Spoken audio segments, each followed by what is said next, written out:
Hi, Jade here from That Vegan Woman. Today I want to talk to you about chickens. What value do you put on a chicken's life? Did you know that worldwide more than 9 billion chickens are slaughtered each year for human consumption? That's a lot of chickens. And I can hear them in the background. I'm here in Siem Reap and you can hear them absolutely everywhere.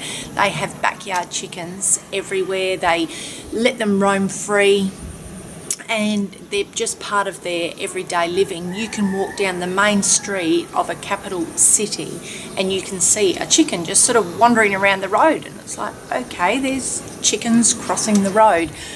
But chickens are far more than food, and they have been seen as food or producers of eggs for probably since the beginning of time.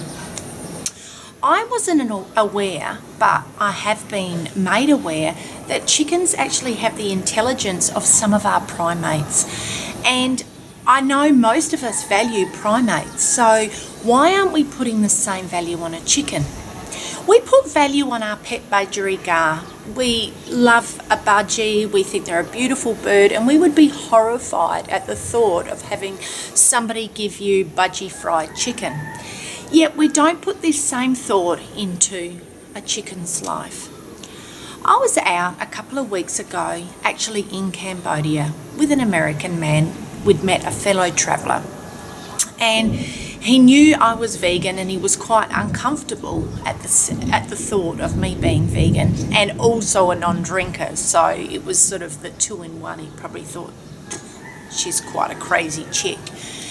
Anyhow, after he'd had a few drinks, he started to talk about elephants and the cruelty of elephants in this country, which, yes, the elephants are treated dreadfully in Cambodia and throughout Southeast Asia, but that's another video. He then proceeded to turn around to me when I said to him, the same way you feel about the elephants is the same way I feel about all animals. And he turned around to me and said, before you die, I just want you to eat a chicken. Take a chicken and grab it by the throat, slit its throat, and eat it. And I said to him, please, can you just stop talking like that? I find it very upsetting. And I have been confronted whilst in Cambodia seeing a lot of live chickens and live ducks and live turkeys for sale around their markets. When I was in Phnom Penh, I lived 4 doors down from the local market. And here I live about a 5-minute walk, so we see a lot of trade of animals where I'm staying. And for me, it has been extremely confronting, but it hasn't just been confronting. For me as a vegan, it has really helped give me a stronger conviction as a vegan, because I've really felt empathy for these animals and I've seen firsthand the suffering of animals. Now, I'm going to start talking about Siem Reap first, and then I'm going to actually talk to you about factory farms throughout the world. Now, in Siem Reap, they really don't have factory farms. As I said, they grow their chickens, so to speak, in their yards, in their backyards, in their gardens, on their properties, and on their farms. Chickens are bred for human consumption. This would probably be classed as what people call free-range chickens, and it's the picture of what most people, when they buy chickens, when they say, I don't buy factory farm chicken, I only buy humanely kept chickens, this is what they would be thinking of. And admittedly, before I was vegan, this is how I would have liked to think that birds were kept, roaming free, enjoying their life. But I have now seen the other side of the spectrum. I have seen the end result. And for me, seeing the end result, to me, is no different to the way these birds are kept in factory farms. Now, in a factory farm, even the ones that they call free range, they really aren't given any space. Like none at all. These poor birds are on top of each other. They then are walking in their own feces and urine, which in turn causes them to be extremely infected and diseased. When they become infected and diseased, the answer to that is, oh, we'll give them antibiotics. So they are pumped with antibiotics. They are also pumped with hormones because generally a chicken is grown to the big sizes that they are, which they are not meant to be that size, because I've seen chickens here and the size that they are in comparison to the size that they are in factory farms. And they are grown to that size. By 7 to 8 weeks, they are ready for slaughter. When they go to slaughter, they are thrown into the truck. They are then hung upside down. Their throats are slit, but most times, because they're under such time constraints, because time is money and people want their chicken, like as I said, 9 billion chickens each year. That's a lot of chickens, and that's a lot of people eating a lot of chicken. The throats aren't slit properly. They are then dunked into boiling hot water. A lot of them still alive. A lot of their nerve endings would still be feeling this. Can you imagine just being dunked into hot water? And you're then, obviously, you would die via shock. So that's how it is in the Western world and a lot of the parts in the world wherever there's factory farming. But over here, what they do, they sell them in the markets, and their little hands are tied together, and it's gut-wrenching. It is absolutely gut-wrenching to see.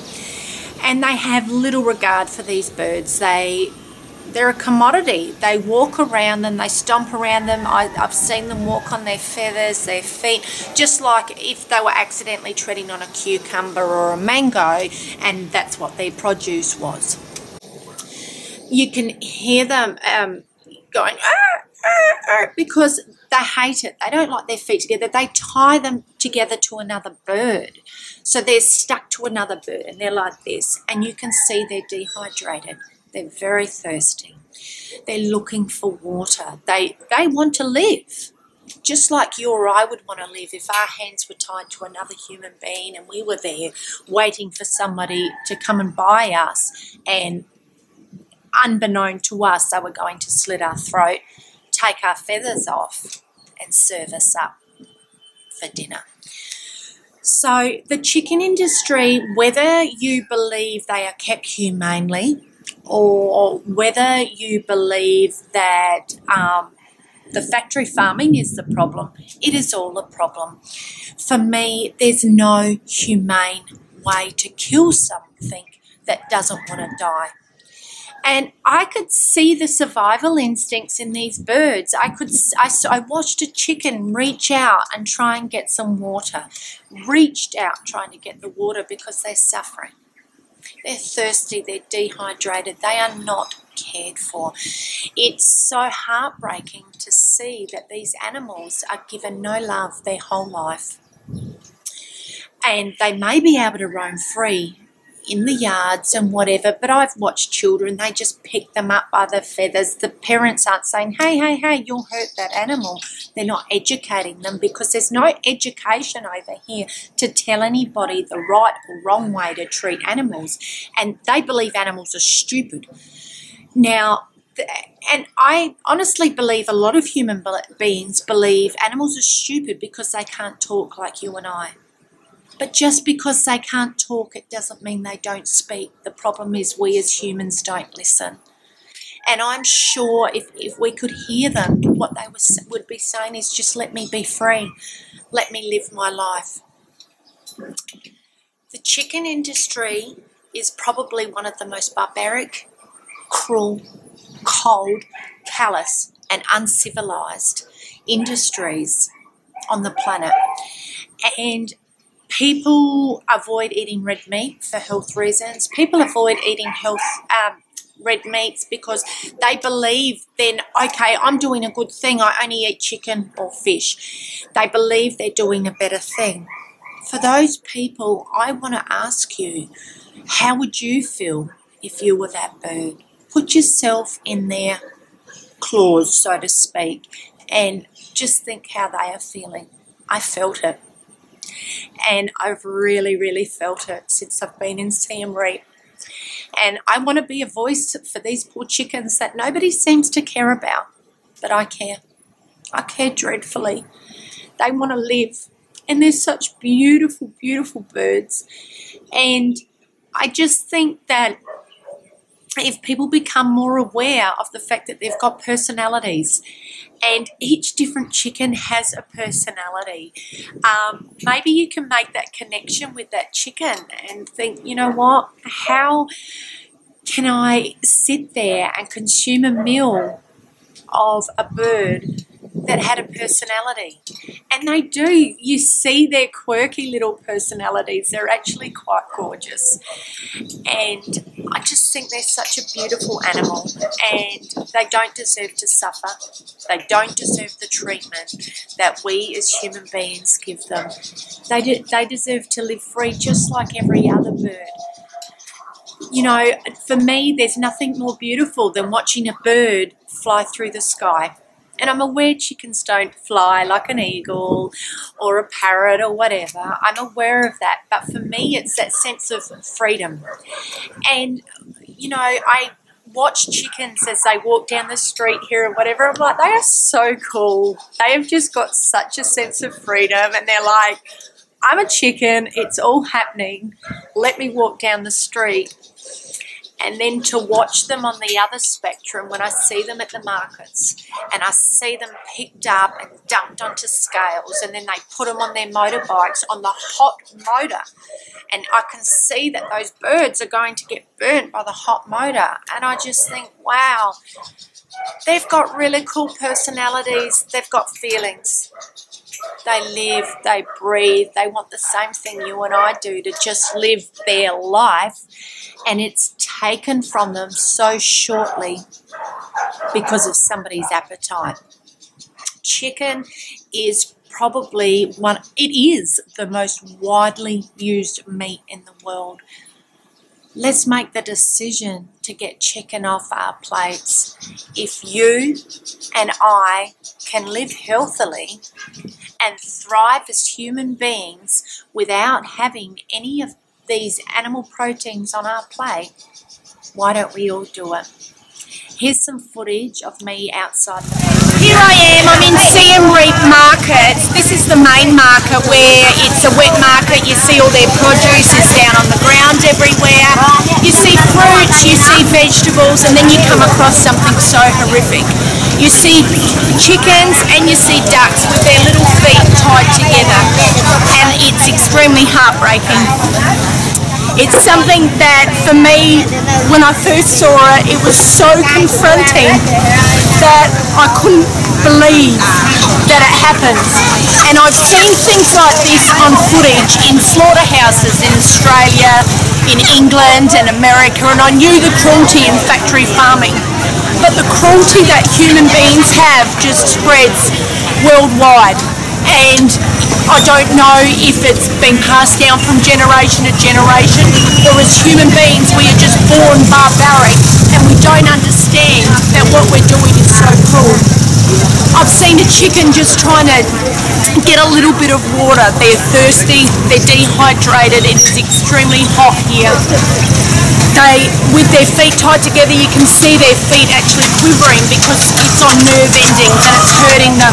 You can hear them screaming out in frustration. They're upset, they're confused, they don't know why this is happening to them. They get pulled up and plopped onto the scales just like you would a cup of flour. They're just treated as a commodity, and it's just so shocking to see. I'm going to explain more about this when I'm out of the market and put this together in my video. But for me, this has just been so heartbreaking. You see them bought and they actually put them onto their motorbikes, and you can see the chickens or the ducks actually on their engines, and it's just shocking that human beings can actually do this to living, breathing beings. They're not food, they are animals that feel pain and they suffer. Thank you so much for watching my video. I'm Jade, I'm that vegan woman. Subscribe to my channel, give us a thumbs up, leave a comment below, And most importantly, love life, live free, and be vegan. Bye for now.